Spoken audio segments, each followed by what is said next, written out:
है प्रदेश अध्यक्ष होते हुए ये भी कहा कि उनका आकलन, उनकी समीक्षा गलत थी। 48 सीटों का बखान उन्होंने किया था। शायद वो अतिशयोक्ति थी अगर हम देखें, क्योंकि 7 पर पहुंची है, 10 भी नहीं आई है बीजेपी के। लेकिन मैं आपको एक चीज बताना चाहूंगा, और राजीव तुली, दीपक झा और संजय सिंह इस पर जरा बात करेंगे।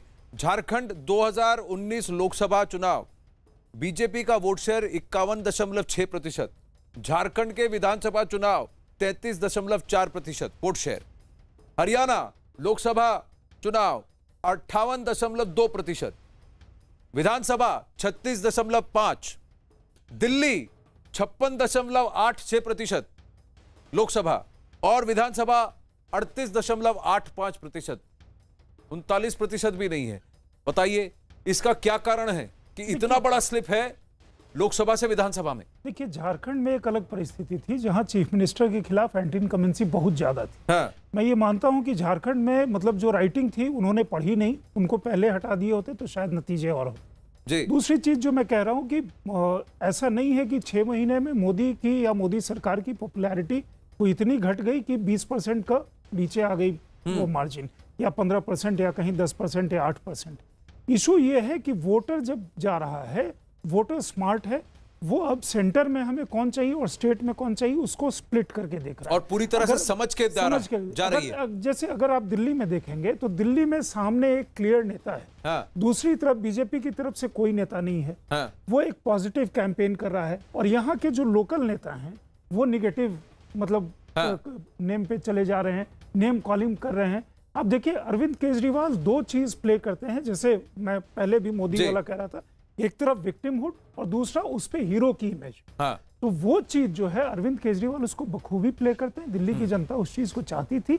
ये जहां 4 विधानसभा चुनाव हुए हैं, मुझे लगता है कि पहली चीज बीजेपी को वो कहना चाहिए था जो वो कहते थे, वो करना चाहिए था कि कम से कम अगर मतलब 1 नेशन 1 पोल नहीं हो तो 1 ईयर 1 पोल हो। पार्लियामेंट्री इलेक्शन के साथ हरियाणा, झारखंड और महाराष्ट्र के चुनाव उनको करवा लेने चाहिए। जी, लेकिन वो करना आसान नहीं। हाँ, राजीव जी। उड़ीसा में विधानसभा और लोकसभा का चुनाव एक साथ हुआ था, तो दोनों के रिजल्ट में वहां पर भी अंतर था। मुझे लगता है कि वोटर की प्रेफरेंसेस बिल्कुल क्लियर है जी। उनको पता है कि केंद्र में किसको चाहिए और राज्य में किसको चाहिए। हाँ।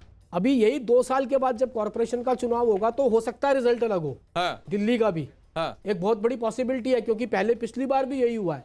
आप देखिए 2017 में दिल्ली में 2 चुनाव हुए। 2015 में 56% वोट आया आम आदमी पार्टी का। 2017 में कॉर्पोरेशन का हुआ, उसमें आम आदमी पार्टी हारी। गुरुद्वारा प्रबंधक कमेटी का हुआ, उसमें भी आम आदमी पार्टी हारी। तो वोटर की प्रेफरेंसेस बहुत क्लियर है, वोटर को मालूम है प्रदेश में। और बीजेपी एक अच्छा सशक्त लीडरशिप अगर दिल्ली में इस आर्गुमेंट को आप बाय करते हैं ब्रिजेश गोयल जी की, जब 2 वे फाइट है? मनोज तिवारी ने भी कहा कि दिल्ली में अब पूरा बदल गया है माहौल। दिल्ली में अब ये विधानसभा चुनाव आप बनाम बीजेपी है, कांग्रेस तो सिमट के 0 हो गई है। लेकिन अगर आप कॉर्पोरेशन की बात करें तो क्या कांग्रेस पार्टी के आने की वजह से फिर क्या आम आदमी पार्टी को दिक्कत होगी? दूसरा सबसे ज्यादा है कि आप क्या एमसीडी के साथ काम करेंगे, क्योंकि दिल्ली की डेवलपमेंट में सबसे बड़ा काम यह है कि विधानसभा यानी स्टेट और एमसीडी म्युनिसिपल कॉर्पोरेशन साथ मिलकर काम करें।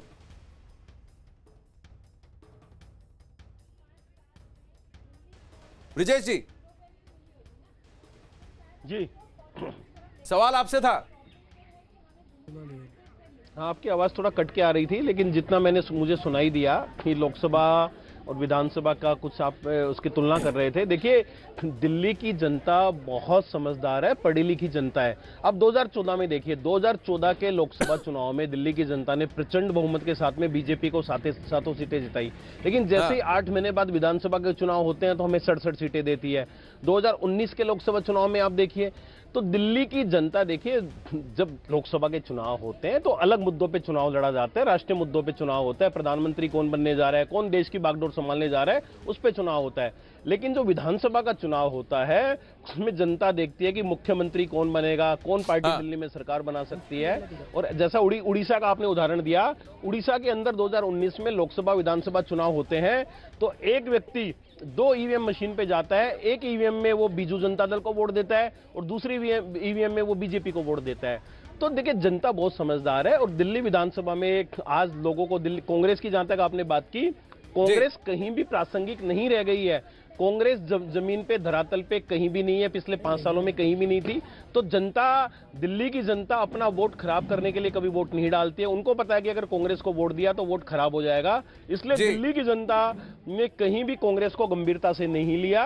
लड़ाई आम आदमी पार्टी 2013 तक जब तक